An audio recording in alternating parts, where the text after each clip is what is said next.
because that was the essence of the science of getting rich, is to watch your thoughts, to have the right kind of thoughts that you're putting out there. Not only a clear picture of what it is that you want, but a clear picture too of positivity, a clear image of the goodness that can come from this. Your relationship with money matters. I'm Michelle Perkins, and this is the Money and You podcast, where I will be breaking down your relationship with money, offering tough love money tips, and a money dating plan that will focus on lifting the barriers to success to help pave the way for better money practices and increased wealth. It's time to take control to live a limit-free life. It starts today.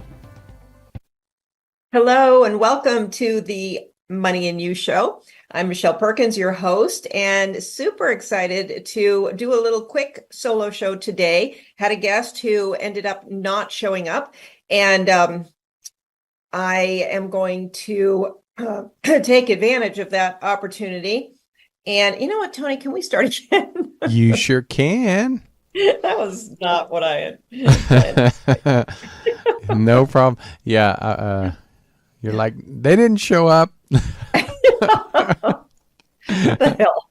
What was that? That's funny. So we'll just pretend like the music are just finished, and then I'll cut that out. So Okay. Okay. So just jump in. Yeah, just go when ready. Okay. Hello, and welcome to the Money and You show. I'm Michelle Perkins, your host, and very excited today to do a short solo show really focused on your relationship with money. And I'm writing a talk on your relationship with money that I'm going to be delivering this week. And so it's really got me thinking about something that I think is important. And I also was just in a mastermind a couple weeks ago where a very old book was being discussed. And I read it again because of that. And it's one of the classics. Just like Think and Go Rich, it's right alongside that one. It's called The Science of Getting Rich by Wallace Wattles. I think it was published in 1910.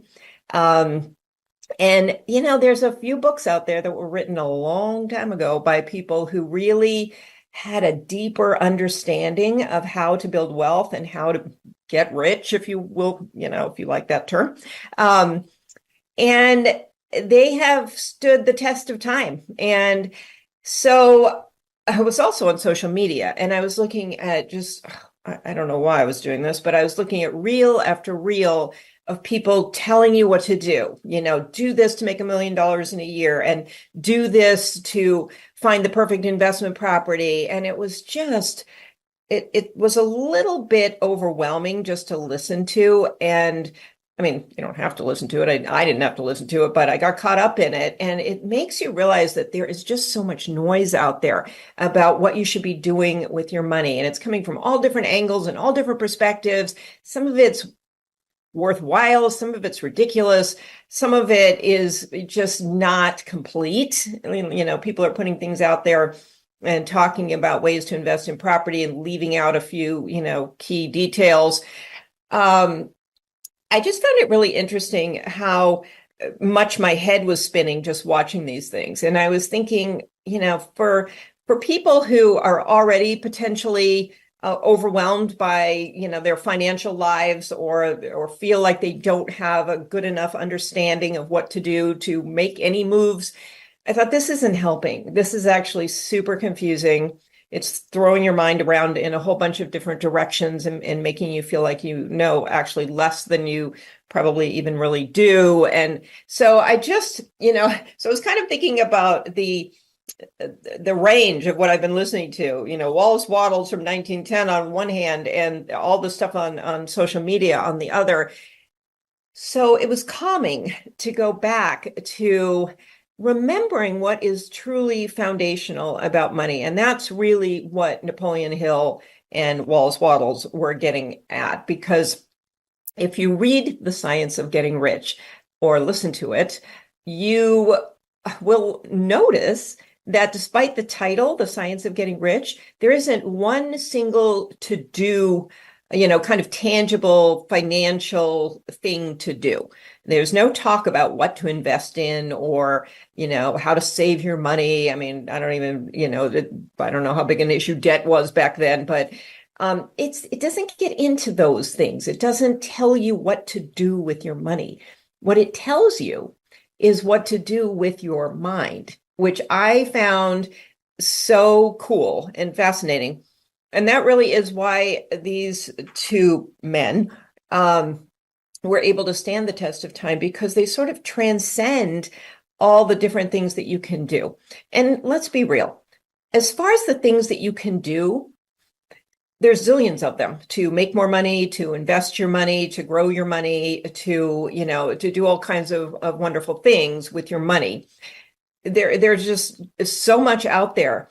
And I think what people often do is they're sort of striving to find just the right thing, or the thing that is better than other things, or will make them just a little bit more, than another thing. And I find that gets overwhelming too, because there's not a lot of point in that. The point is you should just get involved and start doing it. And if you make, half of a percentage point less than you could have doing something else, that's not really a relevant kind of thing. So, and it hurts you more to not take advantage of maybe the investments that don't earn you quite as much than it does to wait around and study and try to figure out what the best ones are, find the people who are going to tell you the best ones. So you can always be doing that. You can always be improving and expanding and doing new things. But the beauty of these books, and I want to just summarize a little of The Science of Getting Rich for you, was all about what's going on in your mind. It's all about this relationship you have with money, how you think about it. And, it goes back to that whole idea of what you think about. And, your thoughts are things. Your thoughts create your life. And it was a very good reminder to check in with your thoughts. And he talks initially about how the universe is basically made up of this thinking stuff, this substance. I guess you could think of it as some kind of, on a quantum physics level. You could think of it on a religious level if you want, but the world is just kind of made up of this. And your thoughts can go into that substance, this thinking stuff he talks about. And your thoughts in this substance can become real. And so the idea is to put the right thoughts out there, obviously. And so practice forming the right thoughts, practice putting those thoughts out into the universe. And the thoughts should be the thoughts of what you want. And so that requires you to have a really clear vision. And he talks a lot about having a clear vision, creating thoughts around that vision that you are consistently putting out into the universe so that the universe can do its magic and it can help those thoughts to become reality. And, creating these pictures in your mind that produce images, and the thoughts and the images go together to be created and formed into whatever it is that you want to be, what you want to have, what you want to do. These are all the things that you want to be putting out there. And it was really interesting to me because that was the essence of The Science of Getting Rich, is to watch your thoughts, to have the right kind of thoughts that you're putting out there. Not only a clear picture of what it is that you want, but a clear picture too of, positivity, a clear image of the goodness that can come from this, whether that's, in the form of better jobs or larger businesses or whatever that is. So it was very, the definite point of this book, the whole thing, was to make sure that your thoughts are on board with what you want, that they're aligned, and that they can bring you the image of what you want. So I just thought that was fascinating, because in that day and age, I don't know, I'm not sure I would have thought that people would be thinking that way. And I know both, Think and Grow Rich and this book, The Science of Getting Rich, are really very much about that. So I find it fascinating. As a woman, you can't help but notice that everything is about man. So you have to get over the fact that everything is man will do this and man will do that, but that part's okay. Because the content is really good and still holds so true. If you're building a great relationship with money, your thoughts are really everything. Think about any relationship you have.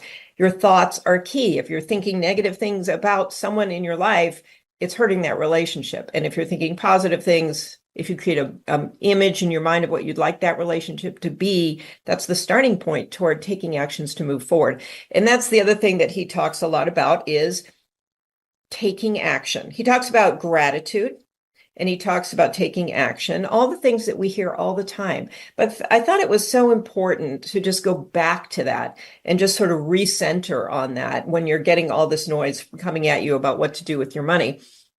And from within inside your head too. I'm sure you're telling yourself all these things that you should be doing. So I thought it was great to remind yourself gratitude, whatever situation you're in, to always go back to being grateful.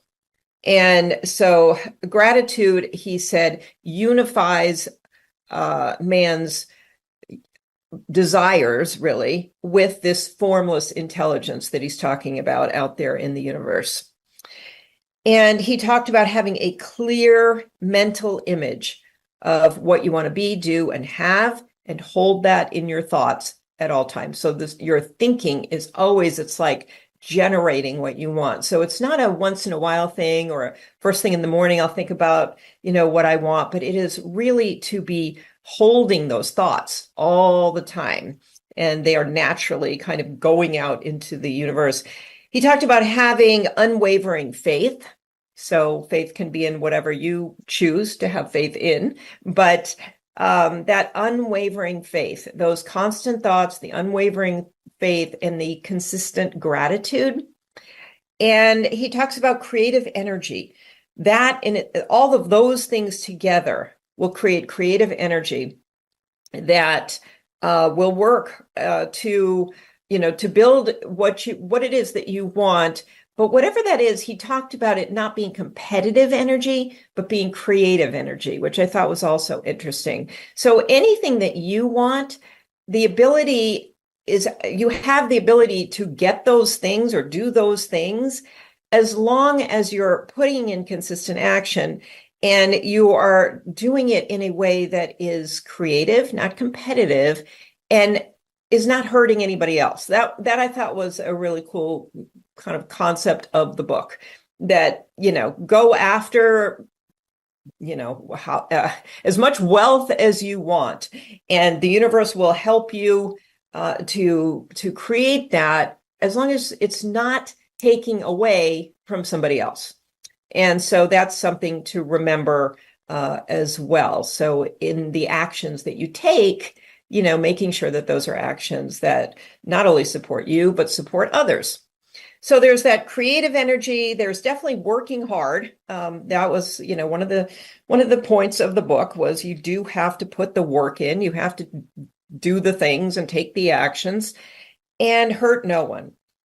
And always remain active in what you're doing. So, kind of that old not getting lazy kind of thinking. And with those things, it was pretty straightforward. This is he basically says, if you follow these ideas, you will get rich. You could define rich in a lot of ways, but that was really he was quite convinced that if you followed, that nobody had ever followed his kind of directions entirely and not had this work, which is why he calls it a science. And so realizing the mental images that you want is a beautiful idea. And it takes a remarkable amount of discipline, actually. It's really interesting. It sounds, like, sure, I'll create a mental image and I'll go out there and I'll be grateful and I'll think about it. It actually creates a tremendous amount of discipline. So because we have so many worries and we have so much input, like we talked about before, and it's very easy to go down some very different paths, or we're presented with options that maybe, aren't the proper ones that align with all the things that we've talked about. So really worthwhile book, pretty quick to read or listen to. And the idea is that you could really re-listen to this all the time. Number one, when you want to sort of just center yourself and have some calm in the midst of all the noise out there. And also just to keep reminding yourself of how crucial your thinking is to your financial well-being.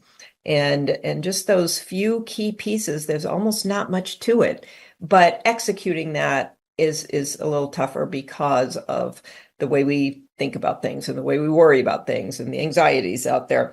So I did want to, at the very end of the book, there is a quote, and I wanted to just read that one to you, if I can find where I put it. Maybe I can't. I thought I sent it to myself. Here it is. At the end of the book, he says, well, in summary, actually, it's the summary of the book. Riches they receive will be in exact proportion to the definiteness of their vision, the fixity of their purpose, the steadiness of their faith, and the depth of their gratitude. That was from Wallace D. Wattles, The Science of Getting Rich. So I thought that was a really worthwhile quote to put somewhere and keep. And remind yourself, when you're working with your money, when you're building this relationship with your money, those are very basic ideas that you should incorporate into your daily life. And that is going to dramatically help you with your relationship with money, which will definitely support you getting rich, more wealthy, happier, and developing more freedom in your life. So with that, I will close and just wish you a great week, and we'll see you next week.